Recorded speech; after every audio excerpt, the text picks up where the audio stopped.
சமீப காலமாக விலை வீழ்ச்சி, விளைச்சல் பாதிப்பு, பூச்சி மற்றும் நோய் தாக்குதல் போன்ற பிரச்சனைகளால் மாங்காய் விவசாயிகள் பாதிக்கப்படும் நிலையில் அவர்கள் தெரிவித்த கருத்துக்களை இந்த தொகுப்பில் பார்க்கலாம்.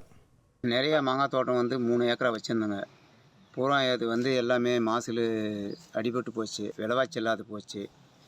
சரியாக மாய்ச்சல் இல்லை. இப்போ ஒரு 2 ஏக்கராவுக்கு மேலே வெட்டி எடுத்துட்டேன். அதனால் ஒரு கவர்மெண்ட் விவசாயிங்களுக்கு ஒரு நல்ல ஒரு ஹெல்ப்பு தொகையாக பார்த்து கொடுத்தீங்கன்னாக்கா கொஞ்சம் விவசாயிகளை மேலே எடுத்து விடலாம். கர்நாடகா, ஆந்திரா எல்லாம் ஏக்கராவுக்கு 40,000 ரூபாய் அறிவிச்சிட்டாங்க. தமிழ்நாடு அரசு இன்னும் அறிவிக்கலை. இந்த முதலமைச்சர் நம்மளுக்கு இது அறிவித்தாங்கன்னா இந்த விவசாயிகளுக்கு ஒரு துணையாக இருக்குங்க. இது நாங்களும் குத்திக்கு பிடிச்சிருக்குறோங்க. குத்திக்கு பிடிச்சி எங்கள் வீட்டில் இருக்கிற தோடு வச்சு கூட அடகு வச்சு கூட பார்த்தேங்க. மருந்து அடிக்க காசு கூட வரலைங்க. 30,000 ரூபாய் செலவாச்சுங்க.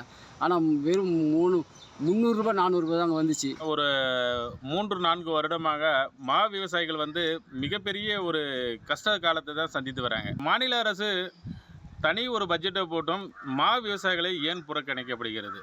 இதுக்கு மேலேயும் விவசாயத்தை கைவிடப்பட்டால் கண்டிப்பாக விவசாயம் அழிந்து போயிடுங்க.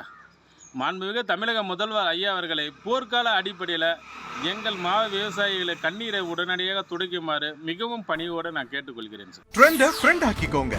2.5 கோடிக்கும் அதிகமான தந்தி டிவியின் சப்ஸ்கிரைபர்ஸ் அண்ட் ஃபாலோவர்ஸ் குடும்பத்தில் நீங்களும் இணையுங்க.